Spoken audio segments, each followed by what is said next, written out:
ഈ രീതിക്ക് നമ്മൾ നീറ്റാക്കി വെച്ചിട്ടുണ്ട് കേട്ടോ. ഇനിയിപ്പോൾ എവിടെയൊക്കെ കേജ് കയറ്റാണ്ട് ഇവിടെയൊക്കെ കേജ് വെക്കാനുണ്ട് കേട്ടോ. അപ്പോൾ ഒരുപാട് പേരുള്ള എൻക്വയറി ആണ് നമുക്ക് ഷോസ് കൊടുക്കാണ്ടോ ഹെലികോപ്റ്റേഴ്സ് കൊടുക്കാണ്ടോ എന്നൊക്കെ. നിലവിൽ നമ്മളത് അത്യാവശ്യം ഷോ ബജീസും ഹെലികോപ്റ്റേഴ്സ് കൊടുക്കാനൊക്കെ നമ്മൾ ആദ്യം ഇവിടെ നമ്മൾ കയറുന്ന പോലെ തന്നെ നമ്മളെ ഈ ഒരു കേജിന് അത് മാറ്റി എനിക്ക് സത്യം പറഞ്ഞാൽ നല്ല രീതിയിൽ സാറ്റിസ്ഫൈഡ് ആണ്. കാരണം ഈ ഒരു കേജ് വെക്കുമ്പോൾ ഒരു പ്രീമിയം ടച്ച് നമ്മളെ ഏവരേക്ക് വരുന്നത് കണ്ടില്ലേ. Hi guys, welcome back to channel ബെഡ്ഷേക്ക് എൻ്റെ ഒരു വിഷയം. അപ്പോൾ ഞാൻ കഴിഞ്ഞ വീഡിയോയിൽ പറഞ്ഞ് നമ്മൾ ഏവരെ അപ്ഡേറ്റ് ചെയ്തുകൊണ്ടിരിക്കുകയാണ്. എന്നാണ് മഴ പെയ്ത് ആകെ സീനായിട്ട് കേട്ടോ. അപ്പോൾ നമ്മൾ ഏകദേശം ഒരു 90% കംപ്ലീറ്റ് ചെയ്തിട്ടുണ്ട്. അത് ഞാൻ കാണിച്ചു കേട്ടോ. അതിന് നമ്മുടെ ചാനൽ ഇതുവരെ സബ്സ്ക്രൈബ് ചെയ്ത് മറക്കാൻ സബ്സ്ക്രൈബ് ചെയ്യുക. തൊട്ട് ബെല്ലേക്കിൻ്റെ മക്കൾ കേട്ടോ. നേരെ വീഡിയോയിലേക്ക്.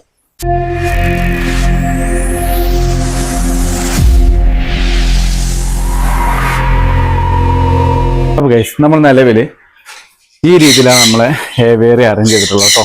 ആണല്ലേ, കേജുകളൊക്കെ അതേപോലെ അറേഞ്ച് ചെയ്ത് സെറ്റ് ചെയ്യണം.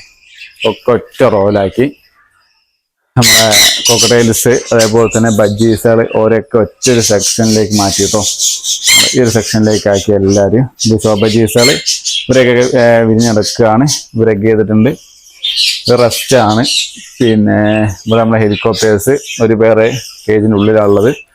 ഇത് ഷോയാണ്. ഇത് ഷോയിൽ പൈഡ് കാര്യങ്ങൾ, ക്രിമിനോ, പിന്നെ നമ്മുടെ DF,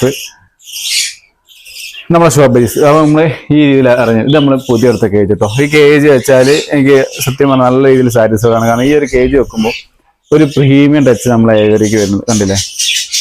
നല്ല നീറ്റാട്ടോ. കേജ് വെക്കുന്ന സമയത്ത് നല്ല നീറ്റാണ്. നമ്മുടെ സണ്ണ് ഓരോ നമ്മൾ കേജൊക്കെ ഇട്ടുകയാണ് അപ്പം അല്ലേ. ഇപ്പം അത്യാവശ്യം നല്ല രീതിക്ക് നീറ്റ് കാര്യങ്ങളുണ്ട്. ഈ ഒരു രീതിയിൽ നമ്മൾ വൃത്തി അറേഞ്ച് ചെയ്തിട്ടുണ്ട് കേട്ടോ. അപ്പം നമ്മൾ ആദ്യം ഇവിടെ നമ്മൾ കയറുന്ന പോലെ തന്നെ നമ്മളെ ഈ ഒരു കേജിന് അത് മാറ്റി നമ്മളെ പഴയ നമ്മൾ GIൻ്റെ കേജ് ഇങ്ങോട്ട് സെറ്റ് ചെയ്ത് ഇനി ഈ സെക്ഷനിലൊക്കെ നമ്മൾ എന്ത് ചെയ്യാം, നമുക്ക് ഏറ്റവും ടോപ്പ് വരെ നമുക്ക് ചെയ്യാൻ പറ്റും. പിന്നെ വെച്ചാൽ നമ്മൾ V-ബോർഡ് 2 അടിയിൽ V-ബോർഡ് ഫുള്ളായിട്ട് കവർ ചെയ്ത് അതിൻ്റെ മേലോട്ട് നമ്മൾ എന്തായി ട്രാൻസ്പെറൻറ്റ് ഷീറ്റ്. അതായത് ഇപ്പം നിലവിൽ മഴക്കാലമാണ്. ഇത്രയും ദിവസം മഴയായിരുന്നു.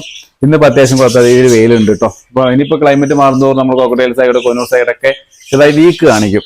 അത് ക്ലൈമറ്റിൻ്റെ കേസിട്ട് കാര്യങ്ങളുണ്ടാട്ടോ.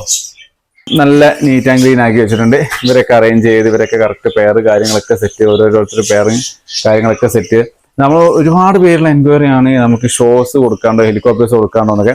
നിലവിൽ നമ്മളത് അത്യാവശ്യം ഷോ ബജീസും ഹെലികോപ്റ്റേഴ്സ് കൊടുക്കാനൊക്കെ നമ്മൾ നിലവിൽ സോൾഡായി. ഇതിനടുത്ത് നമുക്ക് ചിക്സുകൾ ഇറങ്ങാനുണ്ട്.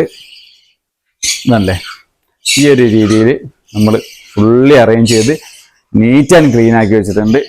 ഇനി നമുക്കിവിടെ കേജുകൾ കയറ്റാനുണ്ട്. നമ്മൾ വിചാരിക്കുന്ന ഈ ഒരു സെക്ഷൻ ഫുള്ളായിട്ട് മാറ്റാം. ഇനിയിപ്പോൾ ഈ ഒരു കേജിൽ 2 പേരുണ്ട്. ഒരു എഗ് ചെയ്ത് കിടക്കുകയാണ്. ഇതും കൂടി കഴിഞ്ഞാൽ ഈ 2 കേജും ഈ കേജ് നമ്മൾ പൂർണ്ണമായിട്ടും ഡിസ്മാൻഡിൽ ചെയ്യും. അതിനുശേഷം നമ്മൾ വൃത്തിക്ക് ഇതേപോലെ കേജ് ഈ ഒരു ഇതേപോലത്തെ ഒരു കേജ് സെക്ഷൻ ഫുള്ളായിട്ട് ഇങ്ങോട്ട് അറേഞ്ച് ചെയ്യാനാട്ടോ നമ്മളെ പ്ലാന്. പിന്നെ ഇപ്പോഴും നമുക്ക് ഈ ബോക്സിന് നല്ല എൻക്വയറീസ് വരുന്നുണ്ട്. ബോക്സ് ഞാൻ മുമ്പ് ഒരു വീഡിയോ ചെയ്തിട്ടുണ്ട്, കാണാത്തവർ കാണുക. അതുപോലെ തന്നെ നമ്മൾ മഴക്കാലത്ത് ഏത് രീതിയിലുള്ള ഫുഡാണ് കൊടുക്കേണ്ടത്, ഫുഡ് ചെയ്ത് മാറ്റം വരുത്താനുള്ളത്, നല്ല രീതിയിൽ മാറ്റം വരുത്താനുണ്ട്. അത് ഞാൻ അടുത്തൊരു വീഡിയോ ചെയ്യാം. അതേപോലെ തന്നെ നമ്മുടെ എൻക്വയറിയാണ് പുതിയ ഇപ്പോൾ ഒരുപാട് പേര് ചെയ്യുന്നുണ്ട്. നമ്മൾ ബേഡ്സ് മാർക്കറ്റ് അതേപോലെ തന്നെ പുതിയ ബേഡ്സ് ഏതാ ചെയ്യേണ്ടതെന്ന് അതിനെ പറ്റിയൊരു വീഡിയോ ഞാൻ ചെയ്തിരുന്നു കേട്ടോ. എന്നാലും നമ്മളിപ്പോൾ ഈ ഒരു കേജിന് മാറ്റം. ഇനിയിപ്പോൾ നമ്മൾ ഈ ഒരു V-ബോർഡ് അടിച്ചില്ലേ, ഈ ഒരു V-ബോർഡ് നമ്മൾ ഫുള്ളായിട്ട് കവർ ചെയ്ത് ഈ ഒരു പോർഷൻ അടിക്കാണ്ട് ഇവിടെ ഇത്രയും കവർ ചെയ്യാണ്ട്. കാരണം വെച്ചാൽ നമുക്ക് അത്രയും ഹൈറ്റിൽ കേജ് വെക്കുമ്പോഴും കാറ്റോ കാര്യങ്ങളോ തട്ടാതിരിക്കാനാണ് മെയിൻ. പിന്നെ ഈ ഒരു നമ്മളെ ഈ ട്രാൻസ്പെറൻറ്റ് ഷീറ്റ് വെച്ചാൽ എത്ര നമ്മൾ അടിച്ചാലും പിന്നെയും എന്താണെന്ന് വെച്ചാൽ കയറുന്നുണ്ട്. അതുകൊണ്ടും കൂടിയാണ് നമ്മളിപ്പോൾ ഈ ഒരു ചെയ്ത് ഇത് നമുക്ക് അതിമാത്രം കോസ്റ്റ് ആണല്ലോ കേട്ടോ. 8.4-ന്റെ V-ബോർഡാണ് നമുക്ക് വന്നത്. അതിന് ആ പാലത്തെ 950 റുപ്യോ അങ്ങനത്തെ 1050 റുപ്യാണ് അങ്ങനത്തെ റേറ്റാണ് വന്നത്. അതിൻ്റെ ഒരു 4 പീസ് നമ്മൾ മേടിച്ച് അത്രേ ഉള്ളൂ. കറക്റ്റ് 2 അടി ഹൈറ്റിലാണ് കവർ ചെയ്തത്. ഫുള്ളായിട്ട് കവർ ചെയ്ത് ഫുള്ളായിട്ട് ഇരുട്ടായി പോകും. മാത്രമല്ല കേജിലേക്ക് വേനൽക്കാലത്ത് ഒരു രീതിയിലുള്ള സർക്കുലേഷൻ നടക്കൂല. വേനൽക്കാലത്ത് നമ്മൾ വെച്ചിരിക്കുന്നത് അത്രയും ഹൈറ്റിൽ കേട്ടോ. ആ 2 അടി ഹൈറ്റിൽ ഫുള്ള് നെറ്റ് ചാർട്ട് ചെയ്ത് കൊടുക്കും. കാരണം എന്നാലേ നമുക്ക് അത്യാവശ്യം രീതിക്ക് എയർ പാസ് കേജിലുണ്ടാവുള്ളൂ. ഇപ്പം അല്ല, ഇപ്പം നല്ല നീറ്റ് ആൻഡ് ക്ലീൻ ആക്കിയിട്ട് നമ്മൾ എല്ലാ ഏവരും സെറ്റ് ചെയ്ത് കേട്ടോ. ഈ രീതിക്ക് വൃത്തിയാക്കിയിട്ടുണ്ട്. ഇതാണ് കാണിച്ചിട്ട് ഈ രീതിക്ക് നമ്മൾ നീറ്റാക്കി വെച്ചിട്ടുണ്ട് കേട്ടോ. ഇനിയിപ്പോൾ എവിടെയൊക്കെ കേജ് കയറ്റാണ്ട് ഇവിടെയൊക്കെ കേജ് വെക്കാനുണ്ട് കേട്ടോ. നിലവിൽ നമ്മളെ ഏവിയറിന്റെ ഒരു മാറ്റം മാറ്റം അത്യാവശ്യം രീതിയിൽ മാറ്റം വരുത്തിയിട്ടുണ്ട്.